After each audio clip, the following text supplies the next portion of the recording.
करना चाहेंगे सीपीआई माले के राष्ट्रीय महासचिव माननीय दीपंकर भट्टाचार्य जी से इस भारतीय यात्रा को आप संबोधित करें। साथियों, सासाराम से हम लोगों ने आज इस यात्रा की शुरुआत की।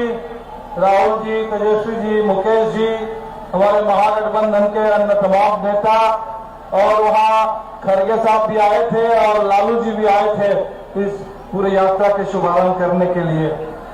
आपको मालूम है कि पूरे बिहार पर एक एसआईआर का हमला बोल दिया गया। महाराष्ट्र में चुनाव की चोरी हुई, हरियाणा में चुनाव की चोरी हुई। अभी राहुल जी ने दिखाया कि किस तरह से 2024 के लोकसभा चुनाव में कर्नाटका में उसके राजधानी बेंगलुरु में एक विधानसभा में 1 लाख वोट की कैसे चोरी हुई।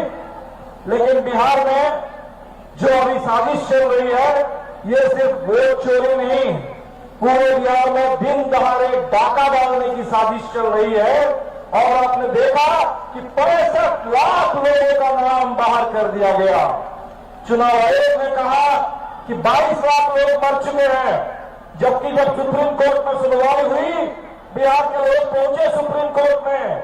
नौजवान मिंटू पासवान पहुंचा कि चुनाव आयोग ने कहा कि मर चुका है, लेकिन वो नौजवान जीता जाता है। हम लोग अभी रास्ते में भी मिलते हुए आ रहे हैं।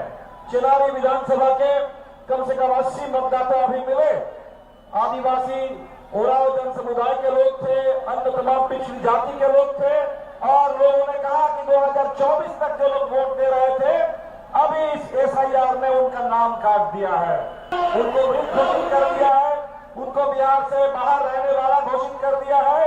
ये पूरा झूठ, ये पूरा अन्याय बिहार के साथ जो हो रहा है, इसका बदला लेने के लिए आज हम लोग यात्रा के लिए निकले हैं कि एक एक मतदाता का नाम, एक एक मतदाता का नाम मतदाता सूची में शामिल होना चाहिए।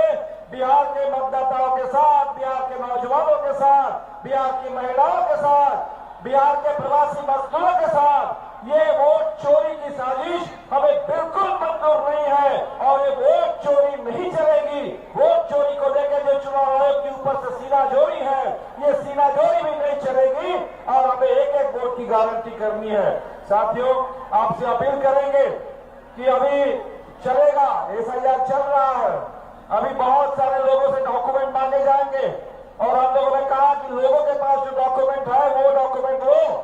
लेकिन अभी भी इस मामले में चुनाव आयोग आनाकानी कर रहा है और हमें ये भी नहीं मालूम कि जो फॉर्म 6 के जरिए नए वोटर जोड़े जाने हैं, इसमें कितने फर्जी वोटर जोड़ने की साजिश है, ये नहीं मालूम। लेकिन आपसे अपील करेंगे, आपसे अपील करेंगे, बिहार आंदोलन का प्रदेश है और हर अन्याय का बदला हमेशा हमेशा आंदोलन के जरिए हम लोगों ने लिया है। और इसीलिए इस चुनाव को एक बहुत बड़ा जन आंदोलन बना दीजिए और चुनाने की जो साजिश है, वोट चोरी की, चुनाव चोरी करने की, इस साजिश को इस पूरे आंदोलन के जरिए नाकाम कर दीजिए। ये चुनाव सरकार को बदलने वाला चुनाव है। पिछले 20 साल से यहाँ मोदी जी की सरकार चल रही है। पहले सुशील मोदी जी थे, अब तो नरेंद्र मोदी जी हमारे आ गए हैं। और ये मोदी जी की सरकार में सामने नीतीश कुमार को मुखौटा बना करके रख दिया गया और ये सरकार पिछले 20 साल से झूठ बोल करके आज आप देख रहे हैं कि विकास के नाम पर सबसे ज्यादा गरीबी, सबसे ज्यादा बेरोजगारी, सबसे ज्यादा पलायन आज बिहार में है। माइक्रो फाइनेंस का ऐसा आतंक है, गांव के गांव खाली करके लोग चले गए हैं, बाहर नहीं गए। माइक्रो फाइनेंस कंपनियों के आतंक से, महाजन के आतंक से बचने के लिए लोग गांव से भाग के चल रहे हैं और इधर वोटर लिस्ट से उनको बाहरी बता करके उनका नाम काटा जा रहा है। और इसीलिए ये चुनाव सरकार को बदलने वाला चुनाव है। हम लोगों ने पहले भी नारा दिया था, बदलो सरकार, बदलो बिहार। और अब इस चुनाव को चुराने की जो साजिश है, हम लोगों ने नारा दिया है, वो चोर गद्दी छोड़। ये अगस्त का महीना है, 9 अगस्त हमने अभी भारत छोड़ो वो आंदोलन को याद किया, 15 अगस्त हमने आजादी के शहीदों को, नेताओं को याद किया। ये अगस्त महीना जो आजादी का महीना है, भारत छोड़ो आंदोलन का महीना है, इस आंदोलन के महीने में आपसे अपील करने के लिए आपके बीच में आए हैं। इस संदेश को बिहार के हर कोने तक पहुंचा दीजिए। जन जन का एक ही पुकार, बदलो चांदी छोड़, वोट चोर, वोट चोर। बहुत बहुत शुक्रिया।